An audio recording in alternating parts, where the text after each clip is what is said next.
The other two. What the heck? Janet Stevenson yelled from the seat beside her husband, who was maneuvering their 2016 Ford through the casual downtown traffic. Since he was a calm man and not easily startled, he kept the vehicle pointed accurately on its course, steering safely around the bicyclist who was on the wrong side of the road. However, when he looked to the right to see what Janet was excited about, he nearly veered into a parked smart car. A gasp and a foot pressed tightly on the brake pedal prevented the collision. Todd's first thought was, no freaking way. The second thing to enter his mind was a jumble of confusion, wonder, and fear. He looked to his right, making sure Janet was uninjured in the sudden stop. She looked equally as discombobulated as he felt, but otherwise not adversely affected. "You saw them?" Janet said, finally turning to look directly at him. "I wasn't just imagining things." Todd shook his head. "If you are, so am I." Janet looked deeply into his eyes and Todd into hers. Emotions to match his own nestled there. "Did you see where they went?" Todd asked. He scanned the sidewalk on both sides. It wasn't overly crowded for this time of day, most people being at their destinations already. Work, school, whatever. A young boy was being dragged along by his mother, where seconds ago Todd had seen them. There was no sign of them, however. "I think they turned down that alley," Janet said. "After the comic book store, I'm pretty sure. Maybe they're cutting over to Devlin Street. Should we follow?" Janet's expression was pained, her forehead creasing and her lips tightening into a straight line. "I don't think we have a choice." True. From their current position, it wasn't possible to move back into traffic by simply driving forward, so Todd reversed carefully and then drove the 30 meters to the alley which Janet had pointed out. He turned the corner and didn't see anyone. Just 2 large garbage bins and a set of large recycle bins behind the restaurant. "There," Janet said and pointed. He hadn't seen them before, because they hadn't been there to see. But now, they were coming out of the rear entrance of a variety store. They turned right and moved in the opposite direction of their car. Todd followed at a crawl, and they didn't seem to hear the vehicle behind them. At the end of the alley, they turned left. It was a tight squeeze going all the way down to the alley, through to the other side, and Todd wasn't certain of the legality of it. He couldn't very well give up the pursuit, he thought. By the determined look, furrowed brow, focused eyes, he knew Janet felt the same way. When they pulled to a stop before pulling back onto a main street again, they both looked around searching for their quarry. "There," Janet said, pointing. "They're headed into the park." "We can't drive that way," Todd stated. "We're going to lose them." "Look, an empty parking space. Pull over." "I don't have change for the meter," Todd objected, looking at Janet. The look she returned convinced him. "Okay, fuck the ticket." Todd sloppily pulled over to the side, parking between an old brown Montana and the new BMW. He was more careful not to make contact with the more expensive vehicle, and he doubted the owner of the van would even notice if another scratch or ding was added to its already dilapidated body. He got their car situated too far from the curb and at a poor angle, and Janet was out of the car and heading for the park before he even had his seatbelt undone. "Hold up!" he called after her, trotting down the sidewalk, conscious of the people around watching him. "Janet?" She turned to look back, but didn't stop. "Hurry up, they'll get away," she demanded, picking up her pace, her cherry red skirt flopping behind her. Todd caught up with his wife and placed a hand on her arm, slowing her. "They're just walking. At this pace, we're going to be right in their faces if they turn around. Take it easy." "Right," Janet said, breathing deeply. "You're right, it's just, I know. How is this possible? I have no idea. Should we call the police or something?" Todd shook his head. "They wouldn't believe us, would you?" Wordless, Janet shook her head. "They're stopping at that bench. Slow up." He pulled off the path they'd been following, taking refuge behind an old spruce tree. Todd peeked around the tree cautiously as a man who could have been his identical twin sat down on a bench beside a woman who was Janet's exact double. Todd Twin put his arm around Janet Twin, urging the autumn chill from her. Todd knew this because it was what he would have done in the same situation. Janet Twin leaned her head in on Todd Twin's shoulder and laughed. About what? Todd couldn't tell, but the laugh was unmistakably his wife's. "I don't know what to do," Janet said, swooning and grasping his arm. It was good he was partially leaning against a tree, or he might have gone down to the ground, the two of them in a conspicuous heap. "Just wait and see," Todd said, in a voice that he hoped sounded more comforting than it felt. "I don't see anything else we can do." "The police?" she asked. "Not yet." He'd seen the look on Janet's face before, the one that said she wanted to say more, but would keep quiet for now. Todd knew his wife's suggestion was a good one, a logical one, and probably the only sensible one. But something inside him didn't want to do this. He needed, to see what was going on his own. His own fear matched Janet's fright, but he also felt something else. Curiosity. How could he not? The Stevenson's twins remained on the bench, laughing and chatting, for the better part of an hour, before getting up and continuing on in the same direction as before. By this time, Janet was shivering and Todd was feeling the chill penetrating his jacket. The temperature had dropped considerably. Todd thought he recalled possible flurries in the weather forecast. When Todd Twin and Janet Twin arrived at the northern exit of the park, they turned left. Todd felt Janice's hand come to a sudden rest on his arm. Her panicked expression told him she was thinking the same thing that he was. "Are they?" she mouthed. "They must be," Todd responded, keeping his voice to a whisper, though there was virtually no possibility of being overheard by the Stevenson's twins. "You locked the doors, right?" Of course. I don't know about all the windows, though." "Let's go. They're getting too far ahead." "We already know where they're going." "Probably, but still." "Okay, follow."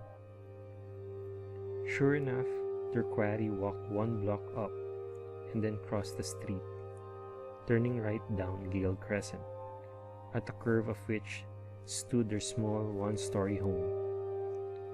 Leading up the home was a tunnel of willow trees, their whip-like limbs stretching down to brush at the sidewalk and even the street in places. The city usually kept them trimmed back, but budget cuts had allowed the trees to grow a little unruly. Todd and Janet brushed the branches aside as they made their way behind their doubles.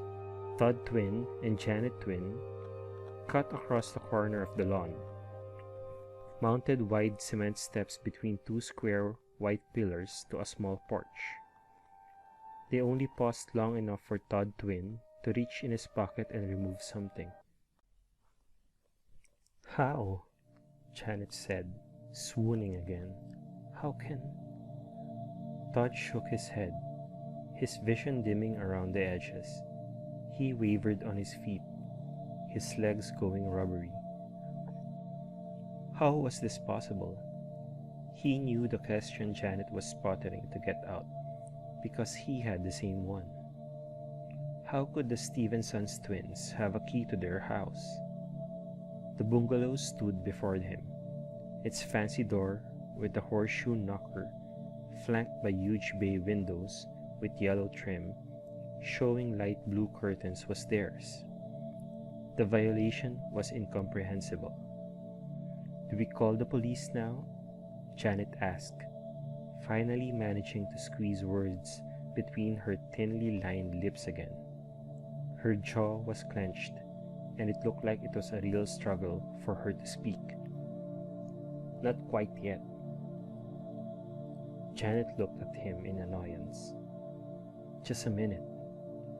The sun was making its final plans to retire for the evening. The soft glow of one of the lamps shone through the front window curtains. One of the Tiffany lamps, judging by the glow, not the harsher overhead light from the chandelier. A shadow moved across the window and then disappeared. Todd started around the side of the house. "Where are you going?" Janet asked, trailing behind. "They're in the kitchen. I want to see what they're doing." "I think we should just call the police. You have your cell phone, don't you?" Todd felt in his pocket. "Yes, and we will, in a few minutes, right after I have a look to see what they're doing. Maybe they'd drop the charade of pretending to be us once they got inside." He rounded the corner on the right side of the house, reached through the slats of a fence, wiggled his fingers, and then sighed. "Can you reach the lock? My hand's too big."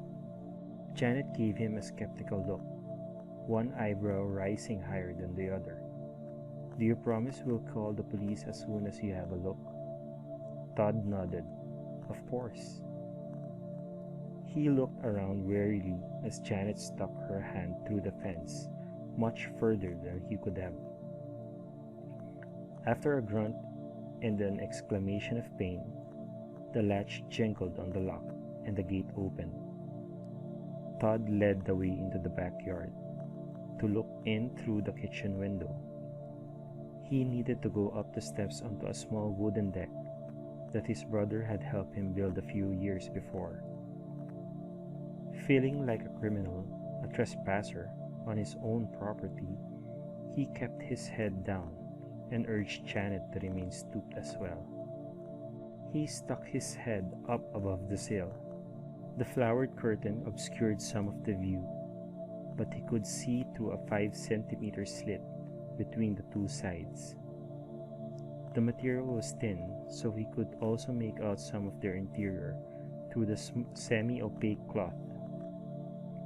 Janet twin was standing at the counter, near the sink, peeling potatoes, their potatoes. Todd twin was seated at the table, doing the same with carrots. "What's going on?" Janet inquired, clearly not wishing to take the chance of looking herself. Todd looked down at her. "They're making dinner." "Really?" "Yes." "What?" Todd shrugged and looked back up through the window.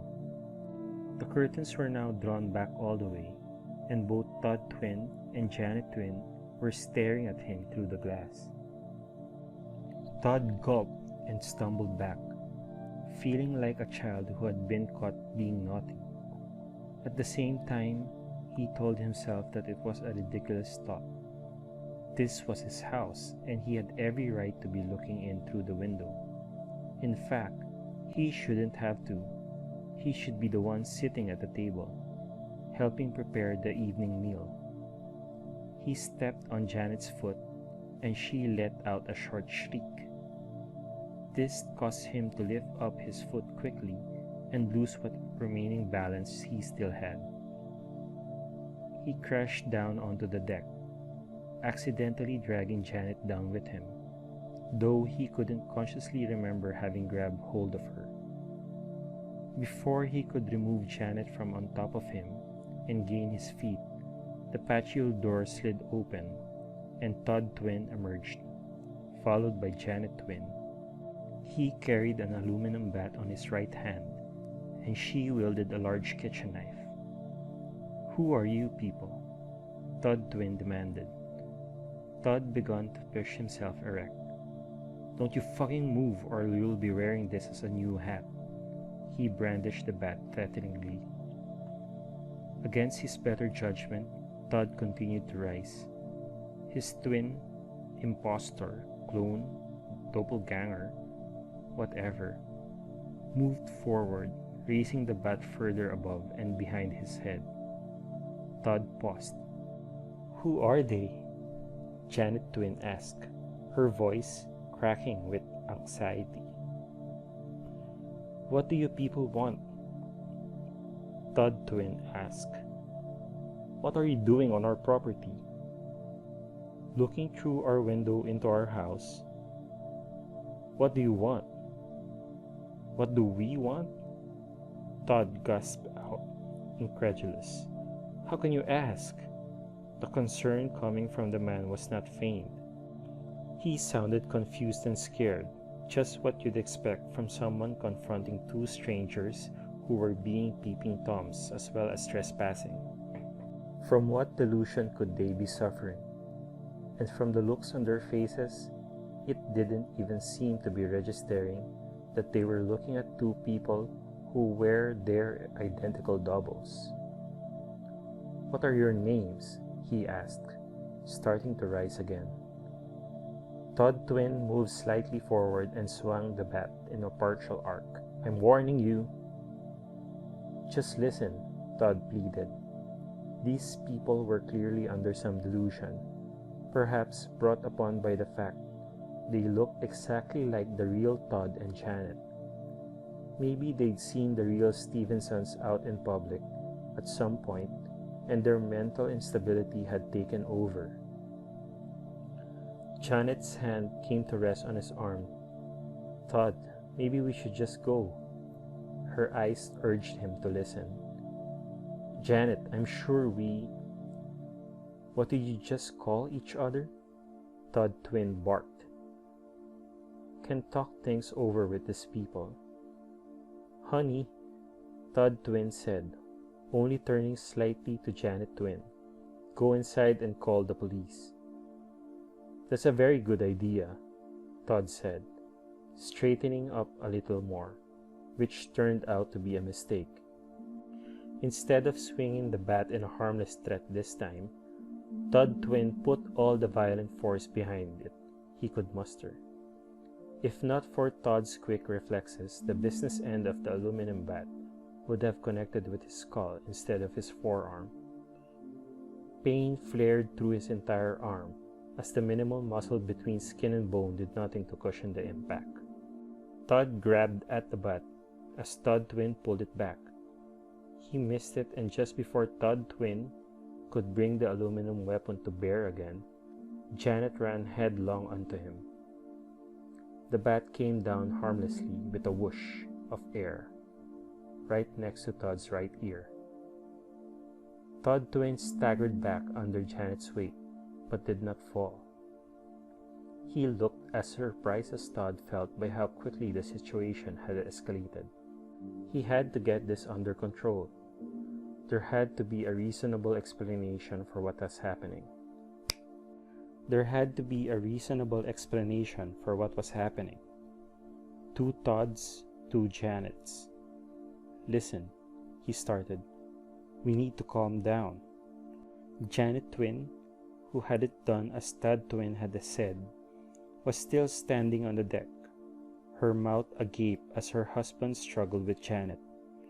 pushing her away roughly, but at least not attempting to use the bat again. Janet Twin suddenly moved between her husband and Janet. "Janet," Todd Twin said, "be careful." Todd Twin advanced just as Janet Twin turned. Todd was also coming forward at the same time, his right arm dangling and pretty much useless, because he saw what his doppelganger did not. Janet Twin still held the knife, so when she turned, Todd Twin dashed right into the blade. The potato residue-covered metal pierced his shirt and then his flesh in the lower part of his stomach. His mouth made an O, and he put his hands on Janet Twin's shoulders, continuing what he'd originally intended to do. "Shit," Todd said. Janet Twin removed the knife from Todd Twin's abdomen and turned. Blood spurted from the unplugged hole in his stomach. You, Janet Twin sputtered. "Look what you've done!" Before Janet could say anything to attempt reasoning with the woman, who was quite clearly mentally unbalanced to begin with, Todd rested his good hand on her shoulder and pulled her back. It was just in time as well, because Janet Twin swung with the knife. After missing her target by a good half-meter, she tried again, this time lunging forward. Unfortunately for Janet Twin, her right foot came down on Todd Twin's dropped aluminum bat. The bat rolled, sending her off balance. She fell forward, pushing her hands below her for balance. With the blade pointed up at an 80-degree angle, it was driven right through her throat. Janet screamed and collapsed into Todd's arms. Todd realized he'd been hearing a siren for the last 30 seconds, only when it suddenly stopped. Seconds later, he heard someone approaching around the sides of the house. "Don't move! This is the police," a voice said. 2 hours later, Todd and Janet were seated in the back of a police car, while the police came and went. Todd had to urinate badly, and wanted desperately for this whole situation to be resolved, so he and his wife could go back to their lives, in their own house. Finally, here came the detective, to whom they relayed the entire story, starting with the first time Janet had seen their doubles. Johnson was his name, and he'd listened politely, took notes, and nodded as the couples took turns telling the unbelievable tale. He opened the door and gestured for Todd and Janet to get out of the car. "So," Todd prompted, "did you confirm everything? Did you find the car where I said it was?" Johnson nodded. "Yes, it was there, and it's registered to you. So there's no problem now. Even though those people were clearly disturbed, it was an accident. You can see that, right?" Johnson took a deep breath. "Yeah, it clearly looks like an accident." He reached into his pocket and pulled out the driver's licenses he'd taken from Todd and Janet earlier. "Did you look at your IDs?" "Why would we do that? We know who we are." Todd took the proffered licenses and looked down at the plastic cards. There was a mistake. The people in the photos on these cards were not Todd and Janet. Johnson had given them the wrong licenses, or had some other reason for showing these IDs to them. "Who are these people?" Todd asked. "They're the two of you," Johnson said gently. Todd reeled and clutched at Janet, but she was already collapsing to the ground.